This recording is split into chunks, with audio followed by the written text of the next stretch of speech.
Listeners, hello, people who are listening to me from your traditional podcasting platforms or maybe over on YouTube. This is Locked On MLB, and we're going to be talking a little bit today about game one of the division series. All four games. One of them had an all time epic ending, one of them was really strange. One of them should give hope to a fan base, and another one is basically looking like the team that just wants to win the World Series. This is Locked On MLB.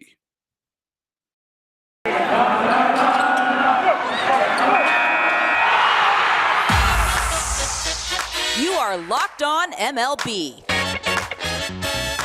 Your daily MLB podcast. Part of the Locked On Podcast Network. Your team every day. Hello, baseball fans, and welcome to Locked On MLB, part of the Locked On Podcast Network, where it's your team every day. This is the daily podcast. We talk about all of Major League Baseball. I am your host, Paul Francis Sullivan. Look at right there. That's my lower third. You can call me Sully. I am an Emmy-nominated television producer who has been a baseball podcaster for the last decade, and I've been now at the Locked On Podcast Network for 4 seasons. I was there for the Nats winning the World Series 2019. I was there for COVID. That was a weird year. I was there for last year when Atlanta won, and now I'm for this year where the Dodgers are probably going to win. I mean, look, I picked the Dodgers to win the World Series at the beginning of the year, and I picked at the beginning of the postseason, and I have no reason to think otherwise. But we are going to cover all the games. Thanks so much for making us your first listen, as we're able on all your free podcasting platforms, and also here on YouTube. For those of you watching me, it is very late on Tuesday night here in the luxurious Locked On MLB studios in Pasadena, California. I'm back here in Los Angeles County. You can follow us at Locked On MLB Pods on Twitter and on Instagram. And I'm your pal Sully. I'm at Sully Baseball on Twitter, Sully Baseball Podcast on Instagram. So yeah, this is one of those glorious days where we had 4 playoff games. Now, they're going to be playing games, a little bit playing fast and loose with some of the schedule. Some teams have day off, some are not, but we have 4 games being played today. I believe they should have been played on Monday.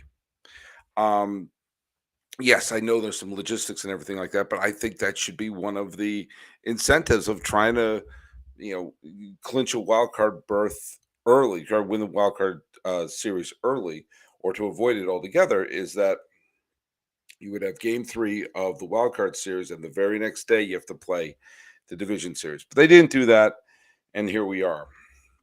Now, let's just break down the 4 games that took place.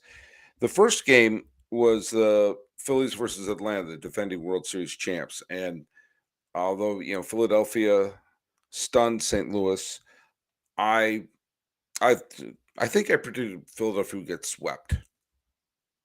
And I saw from the beginning Max Fried did not look good. I could tell he didn't look good. Even though I wasn't watching the game, I was at work. I could tell, uh-oh. The Braves, the defending World Series champion Braves, were down 2 runs before they even came to bat. And while the Braves made it 2-1 after 2, the Phillies just kept pouring it on. They kept scoring, run after run. Then you had Castellanos had one of the games of his life. Gene Segura got a big RBI hit. And by the time the 5th inning rolled around, it was 7-1 Philadelphia. And now the Atlanta Braves chipped away, and Olsen wound up hitting a 3-run home run in the bottom of the 9th to make it a 1-run game. And when I saw that he hit that 3-run home run, I felt like, oh, here we go. Maybe the Braves are going to come back and beat the Phillies in their not exactly great bullpen. And there would be sort of a mirror and a parallel to what happened with Seattle coming and beating Toronto while down 8-1 early. Now, it didn't work out for Atlanta, and Philadelphia won 7-6 in the early game. Max Fried pitching.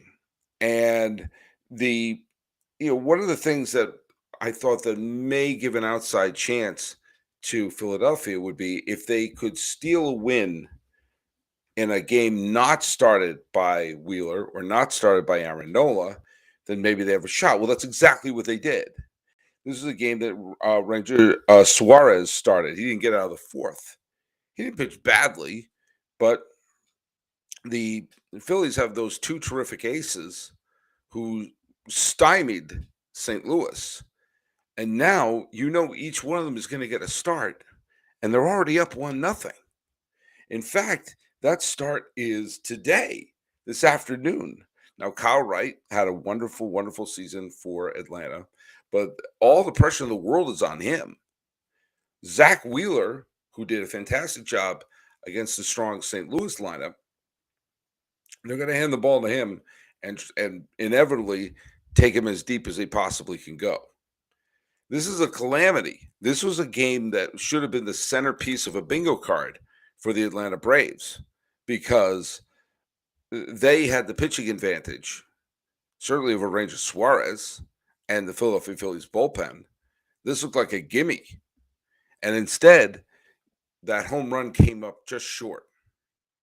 A 3-run home run by Matt Olson was not an all-time great Braves moment. It's a moment to grind your teeth.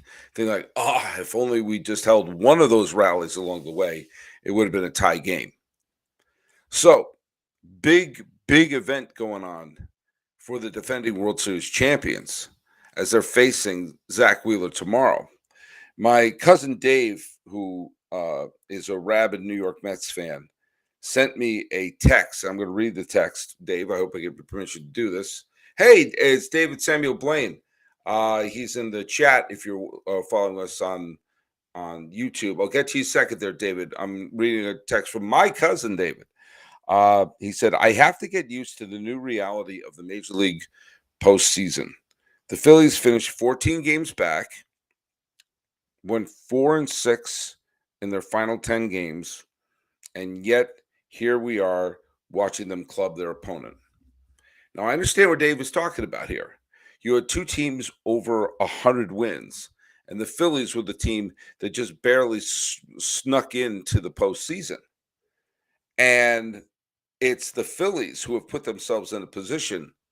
One NL East team is in great position to find themselves in the National League Championship Series, and it's not either team that won 101 games.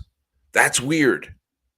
And if you're sitting there, you're the Mets, you're grinding your teeth. You're sitting here, you're the Brewers, and you're grinding your teeth as the Brewers finished one game behind Philadelphia, who, if they can pull off a win this afternoon, would be in the catbird seat to find themselves in the National League Championship Series. If the Phillies make the NLCS, while the Mets and the Braves sit at home, that would expose a potential tiny flaw in the postseason that would make the regular season seem more and more useless.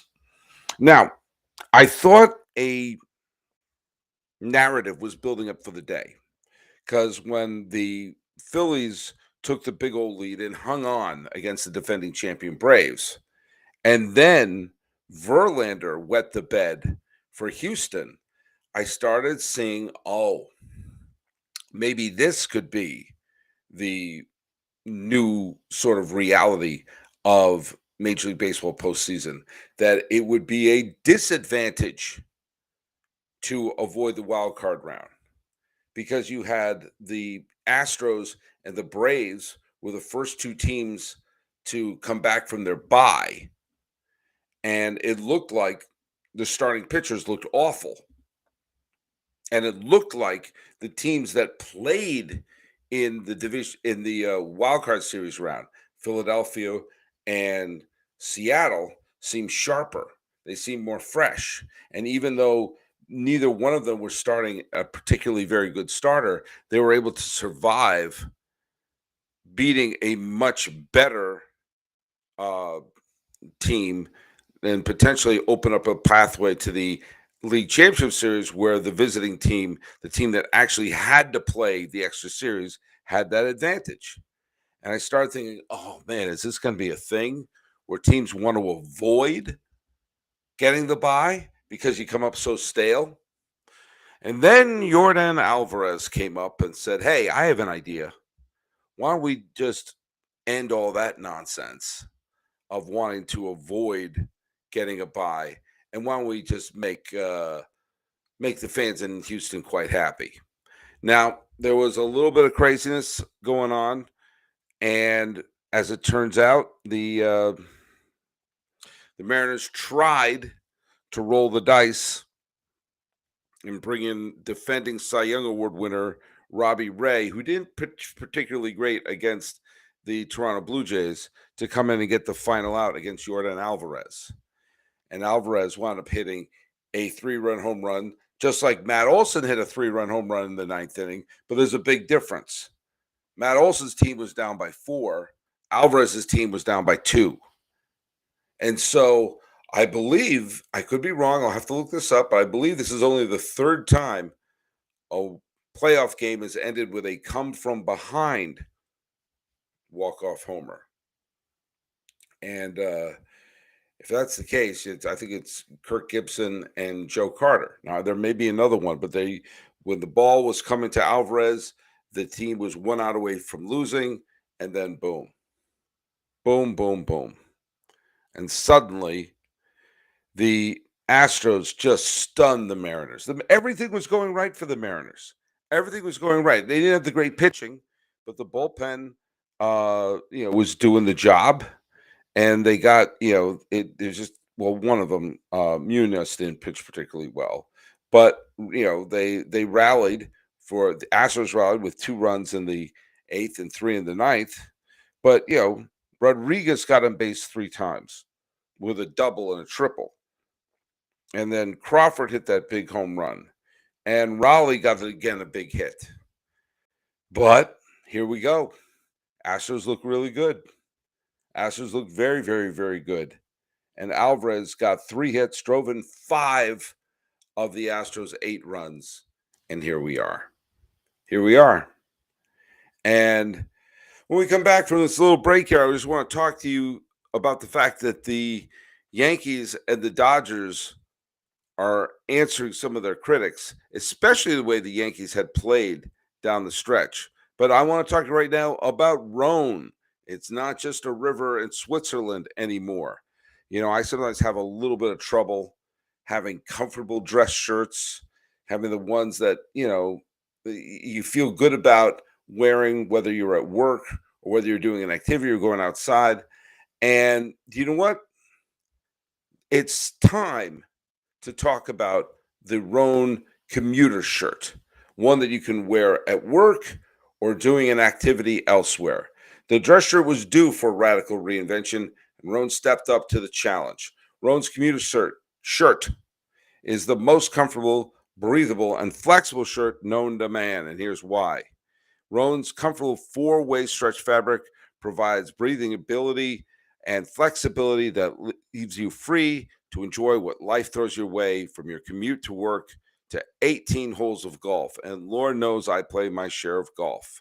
With Gold Fusion anti-odor technology, you'll be smelling fresh and clean all day long. And on top of that, Rhone is 100% machine washable, so you can ditch the dry cleaner altogether. The Commuter shirt can get you through any day of work and straight to whatever comes next. Head to Rhone.com/lockedon and use promo code LOCKEDON to save 20% off your entire order. That's 20% off your entire order when you head to RHONE.com/lockedon. Use code LOCKEDON. It's time to find your corner office comfort.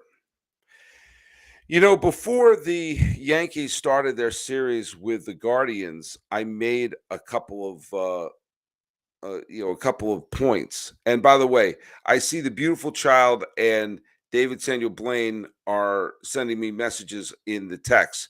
I'll get to you guys. I swear I'm not ignoring you. I'm going to cover some of your questions in the final segment.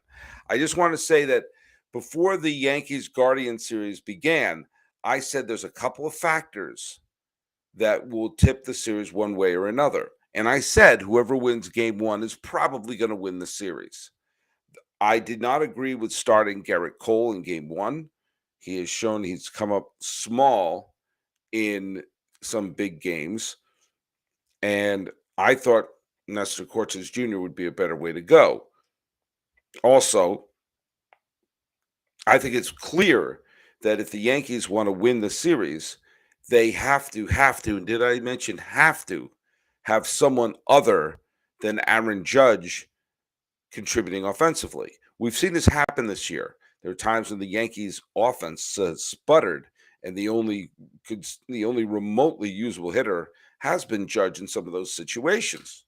They needed someone other than Judge to do the job, and Garrett Cole, cross your fingers, close your eyes, and hope he doesn't wet the bed. Well, give Cole credit.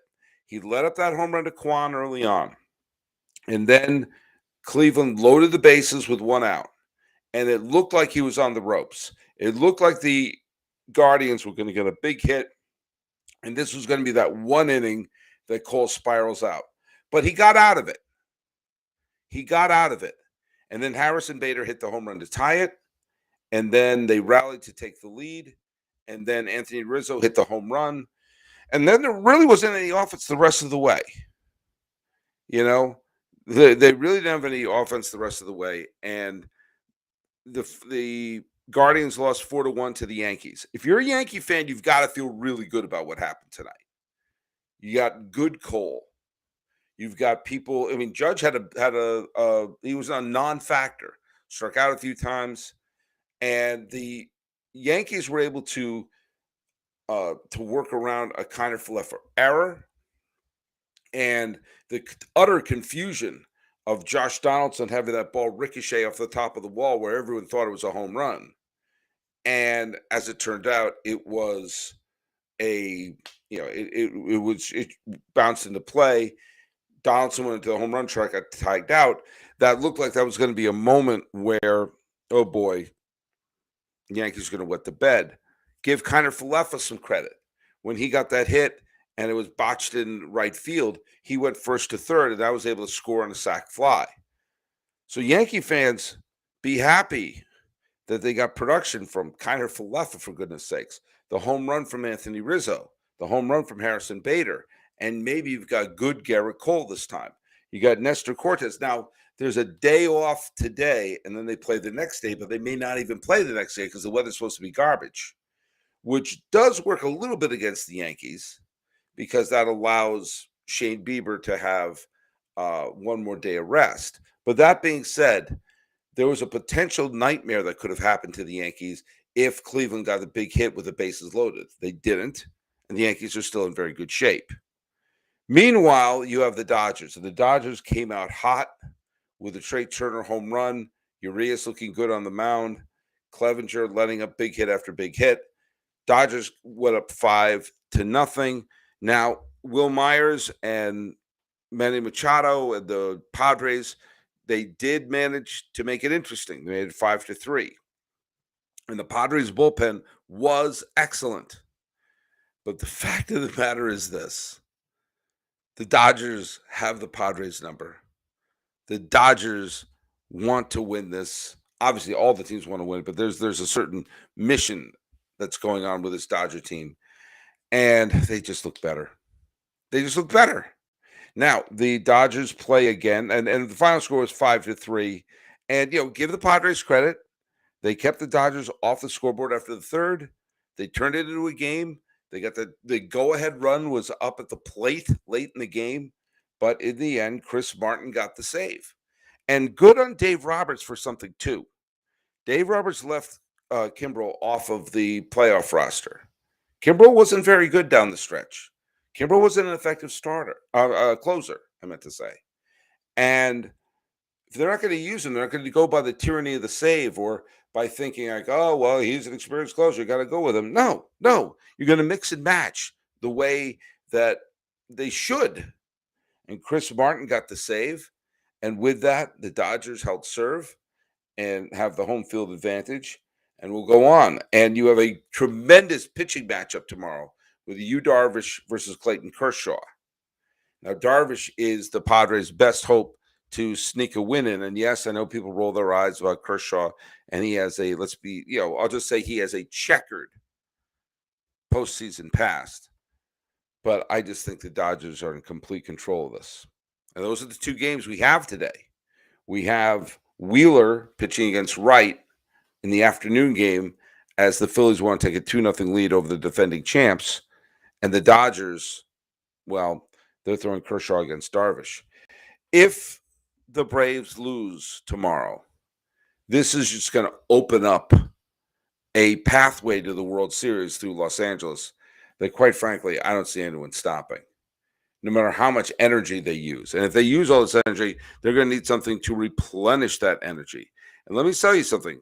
When I feel like I need to, I don't know, make myself a little more energetic and find myself in a situation where I need to get that added boost, that's when I grab a Built Bar. That's right. I got my Built Bar right here. This is my favorite flavor of Built Bars.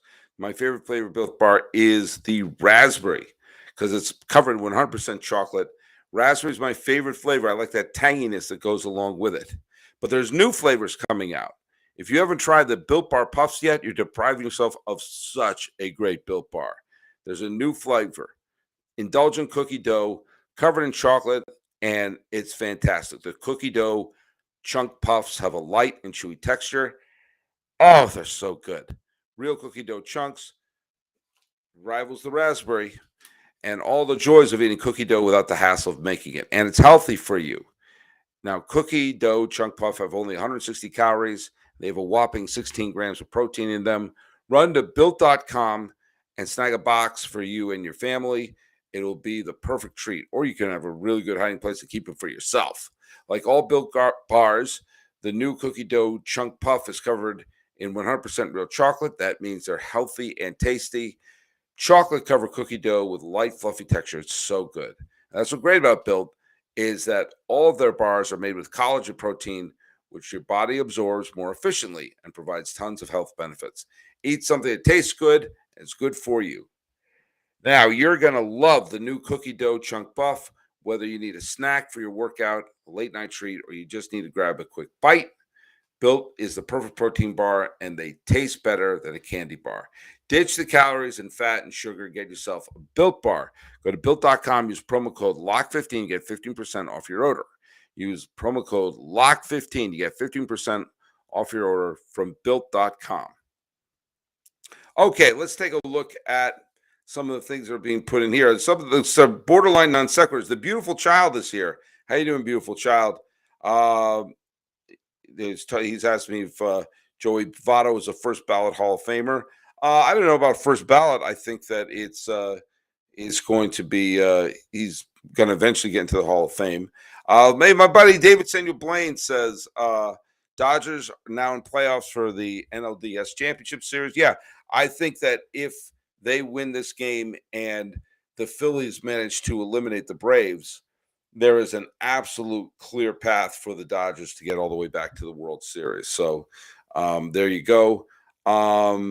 Jacob deGrom is absolutely, truly highest paid New York Mets pitcher, Sully. Well, maybe not per year, though. Scherzer's annual salary is going to be higher. The beautiful child asked me, what do you think about the Mets?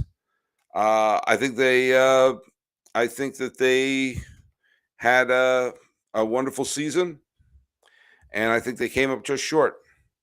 I will not call it a choke because you won 101 games and you play great baseball down the stretch. I can't call that a choke just because one team plays at an unreal clip. The beautiful child says the Yankees might lose this season. This series. They might. If Bieber pitches well, then they get the home field advantage. And then all Cleveland has to do is win both games at home. So we'll see. And then you have a beautiful child says, let Judge walk and trade for Ohtani. I mean, I'm sorry. You talk about the Yankees trading for Ohtani. They have big prospects to do that. No, they don't. No, they don't. They're not going to trade Ohtani. Not right now. And if the Yankees had those prospects, they would currently be playing in the major leagues because that's what the Angels would want. They would want major league ready players, and the Yankees are going to trade anyone like that. So if you have images of Ohtani being traded to the Yankees, I think you're crazy. If he becomes a free agent, maybe. But I don't know. It's funny, Judge had a historic season where he's inevitably going to win the MVP, and people are casually saying, let him walk. Just let him walk. Well, he hasn't contributed much, but you know what? The slack has been picked up.